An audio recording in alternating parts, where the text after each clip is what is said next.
ظلم اندھیرا ہے، فساد فی الارض ہے اور کرۂ ارض پر دنیا کا سب سے بڑا گناہ ہے۔ اللہ تعالیٰ شرک کے علاوہ اپنے نفسوں پر اور اللہ کے حق میں ہوئے ظلم و زیادتی کو چاہے تو معاف کر سکتا ہے، مگر بندوں کے حق میں ظلم و زیادتی کرنے والے کو ہرگز معاف نہیں کرے گا۔ بھلے دنیا کی عدالتوں میں ایسے ظالموں کے لیے کوئی سزا نہیں، مگر خالق کائنات کی عدالت سے دنیا کی سزا مقرر ہوتی ہے اور ضرور اسے مل کر رہتی ہے۔ آخرت میں تو الگ سے سزا مقرر ہے ہی۔ انسانی تاریخ ظالموں کی عبرتناک سزاؤں سے بری پڑی ہے۔ ناظرین، ہم یہاں قرآن مقدس کے حوالے سے دنیا کے ظالم ترین انسان فرعون کے ظلم و استبداد اور اس پر اللہ کے قہر و عذاب کا ذکر کرنا چاہتے ہیں، جس میں دنیا والوں کے لیے عبرت و نصیحت ہے، مگر کم ہی لوگ نصیحت حاصل کرتے ہیں۔ قرآن کریم کی سورہ یونس میں اللہ تعالیٰ کا فرمان ہے، سو آج ہم تیری لاش کو نجات دیں گے تاکہ تو ان کے لیے نشان عبرت ہو جو تیرے بعد ہیں، اور حقیقت یہ ہے کہ بہت سے آدمی ہماری نشانیوں سے غافل ہیں۔ ناظرین، بنی اسرائیل جس کی طرف موسیٰ علیہ السلام بھیجے گئے، دراصل یعقوب علیہ السلام کی 12 اولاد سے چلنے والی 12 قبائلی نسلیں ہیں جو مصر میں موجود تھیں۔ اللہ تعالیٰ نے بنی اسرائیل کو بہت ساری نعمتوں سے نوازا تھا، ان کو پوری دنیا پر برتری اور حکومت عطا فرمائی تھی، جس کا ذکر قرآن کریم میں سورہ بقرہ میں ملتا ہے۔ اے اولاد یعقوب، میری اس نعمت کو یاد کرو جو میں نے تم پر انعام کی، اور میں نے تمہیں تمام جہانوں پر فضیلت دی۔ ناظرین، مصر میں قبطیوں کی بھی قوم تھی جس سے فرعون یعنی بادشاہ ہوا کرتا تھا۔ جب بنی اسرائیل نے اللہ کے احکام کی نافرمانی کی تو اللہ تعالیٰ نے ان پر 4 صدیوں تک ظالم فراعنہ کو مسلط کر دیا۔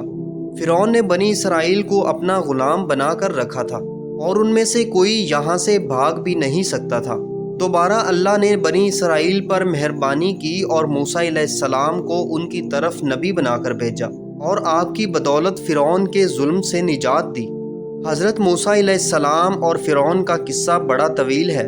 سورہ قصص، سورہ شعراء اور دیگر متعدد مقامات پر اس کی تفاصیل مذکور ہیں۔ ہم قرآن اور تفاسیر کے حوالے سے مختصر طور پر یہاں موسیٰ علیہ السلام کا قصہ اور بنی اسرائیل کا فرعون کے ظلم سے نجات بیان کریں گے۔ موسیٰ علیہ السلام کی پیدائش سے پہلے نجومیوں اور کاہنوں نے فرعون کو خبر دی کہ بنی اسرائیل میں ایک لڑکا پیدا ہونے والا ہے جو اس کی حکومت و سلطنت کا خاتمہ کرنے والا ہے۔ اس وجہ سے فرعون نے بنی اسرائیل کا ہر لڑکا قتل کروانا شروع کر دیا۔ قتل کی وجہ سے جب خدمت گزار اسرائیلیوں کی کمی ہونے لگی تو پھر 1 سال لڑکوں کو قتل کروانا شروع کیا اور 1 سال چھوڑ دیا کرتا تھا۔ موسیٰ علیہ السلام کے بڑے بھائی ہارون کی پیدائش قتل والے سال سے پہلے اور موسیٰ علیہ السلام کی پیدائش قتل والے سال ہوئی۔ اللہ تعالیٰ نے موسیٰ علیہ السلام کی ماں کی طرف وحی کی کہ اسے تابوت میں رکھ کر دریا میں بہا دو اور کوئی غم نہ کرو۔ ساتھ ہی یہ وعدہ بھی کیا کہ اس بچے کو اس کے پاس دوبارہ لوٹایا جائے گا اور اسے پیغمبر بھی بنایا جائے گا، اس ڈر سے کہ کہیں فرعون قبطی کو قتل کرنے کے جرم میں ہمیں نہ قتل کروا دے۔ وہ مدین چلے گئے۔ وہاں ایک کنویں پر لوگوں کو جانور سیراب کرتے دیکھا، ان میں 2 لڑکیاں بھی تھیں جو کافی دیر سے انتظار کر رہی تھیں۔ موسیٰ علیہ السلام نے وجہ پوچھی تو انہوں نے جواب دیا کہ ہم سب سے آخر پہ اپنے جانوروں کو پانی پلائیں گے۔ موسیٰ علیہ السلام نے پانی پلانے پر ان کی بغیر اجازت مدد کی۔ لڑکیوں نے گھر جا کر اپنے والد کو آپ کے بارے میں بتایا اور امانت دار و قوی ہونے کی صفت بتا کر اپنے یہاں کام پر رکھنے کی صلاح دی۔ باپ نے موسیٰ علیہ السلام کو طلب کیا اور 8 سال خدمت کرنے پر اپنی ایک بیٹی سے نکاح کا وعدہ کیا۔ اگر 10 سال پورے کریں تو یہ احسان ہوگا۔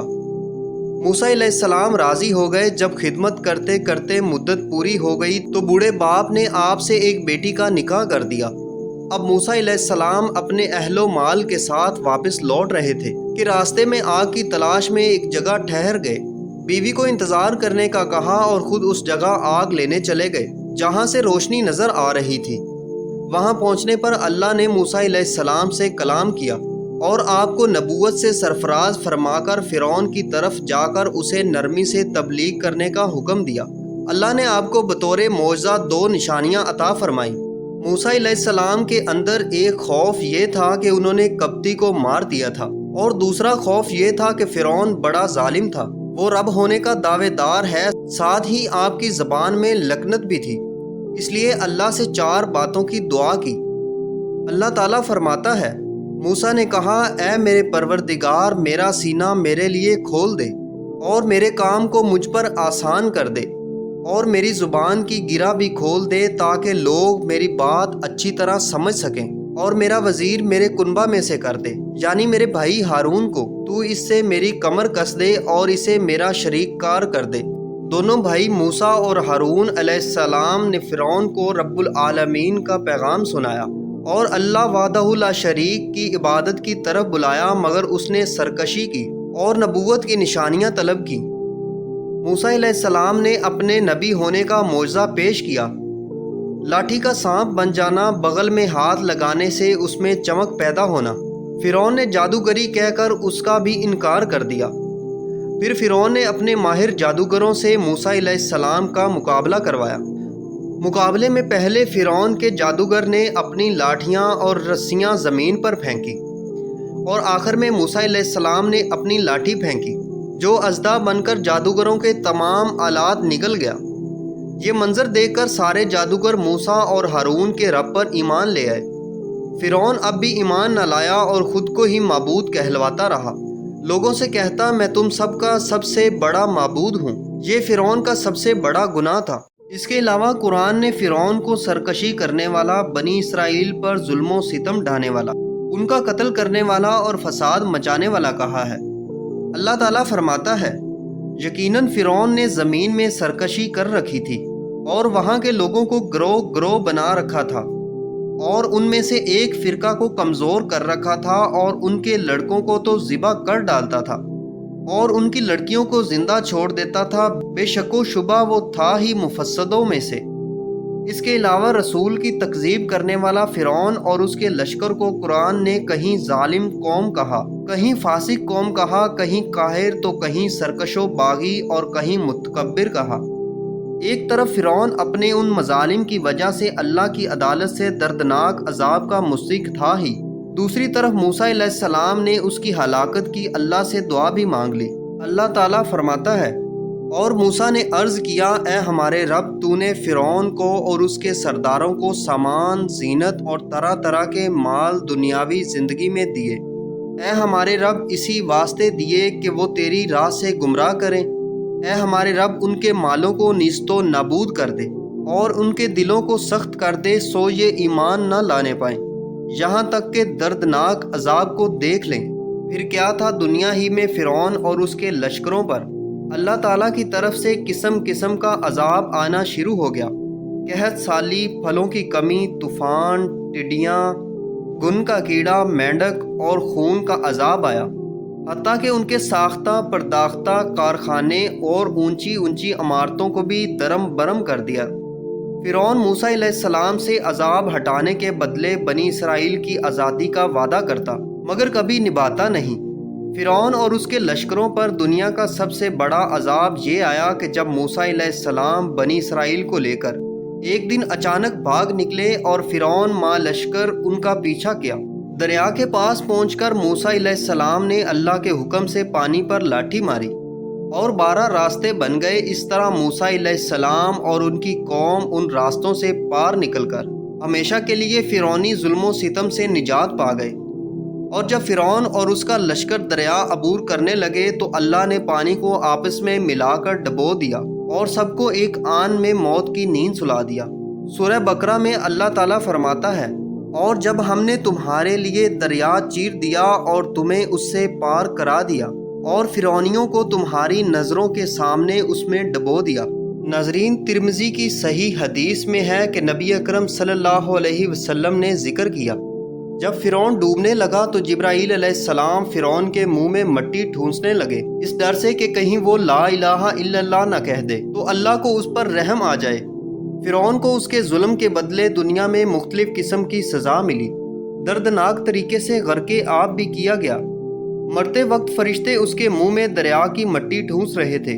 مظلوم کے سامنے ظالم فرعون کو کیفر کردار تک پہنچایا گیا، یعنی اس کو ڈبو کر مار دیا گیا۔ مر کر بھی قیامت تک عالم برزخ میں فرعون اور اس کی آل کو عذاب ملتا رہے گا۔ اور قیامت میں بھی سخت ترین عذاب دیا جائے گا۔ ناظرین، اس پورے واقعہ سے ایک اہم نصیحت ملتی ہے کہ اللہ تعالیٰ نے موسیٰ علیہ السلام اور آپ پر ایمان لانے والوں کو دنیا کے سب سے ظالم حکمران سے نجات دی، حتیٰ کہ فرعون کی بیوی آسیہ بھی ایمان لے آتی ہے۔ فرعون سے نجات اور جنت میں گھر کے لیے اللہ سے دعا کرتی ہے۔ ظالم فرعون کی ہلاکت و تباہی کے متعلق اللہ تعالیٰ نے فرمایا کہ دیکھو ظالم کا کیا انجام ہوا، جس کا ذکر قرآن مجید میں سورہ قصص میں ملتا ہے۔ بالآخر ہم نے اسے اور اس کے لشکروں کو پکڑ لیا اور دریا برد کر دیا، اب دیکھ لے کہ ان گناہ گاروں کا انجام کیسا کچھ ہوا۔ ایک دوسری جگہ اللہ نے کہا دیکھو فساد پھیلانے والے کا کیا انجام ہوا، جس کا ذکر سورہ اعراف میں ملتا ہے۔ پھر ان کے بعد ہم نے موسیٰ کو اپنے دلائل دے کر فرعون اور اس کے امراء کے پاس بھیجا، مگر ان لوگوں نے ان کا بالکل حق ادا نہ کیا، سو دیکھیے ان مفسدوں کا کیا انجام ہوا۔ ناظرین، نصیحت سے متعلق ایک آخری بات عرض کرنا چاہتے ہیں کہ اللہ نے فرعون کی لاش محفوظ رکھنے کا وعدہ کیا ہے تاکہ بعد والوں کے لیے نصیحت رہے، جس کا ذکر سورہ یونس میں ملتا ہے۔ سو آج ہم تیری لاش کو نجات دیں گے تاکہ تو ان کے لیے نشان عبرت ہو جو تیرے بعد ہیں، اور حقیقت یہ ہے کہ بہت سے آدمی ہماری نشانیوں سے غافل ہیں۔ اس آیت کے تناظر میں مصر کے میوزیم میں موجود ممی کی ہوئی لاش کو اکثر لوگ فرعون موسیٰ کہتے ہیں۔ واضح رہے کہ یہ محض ایک سائنسی تحقیق ہے، اس لیے اس لاش کو حتمی طور پر فرعون کی لاش نہیں کہا جا سکتا، اور نہ ہی حتمی طور پر یہ کہہ سکتے ہیں کہ لاش کی حفاظت سے مقصود قیامت تک حفاظت ہے، کیونکہ آیت میں اس کی صراحت نہیں ہے۔ ناظرین، اگر آپ چاہتے ہیں کہ آپ کو ایسی مزید عبرت انگیز اور سچی اسلامی کہانیاں ملتی رہیں تو چینل کو سبسکرائب کریں اور بیل آئیکن کو ضرور دبائیں، کیونکہ یہ صرف ایک کہانی نہیں، یہ آئینہ ہے ہر دور کے فرعونوں کے لیے۔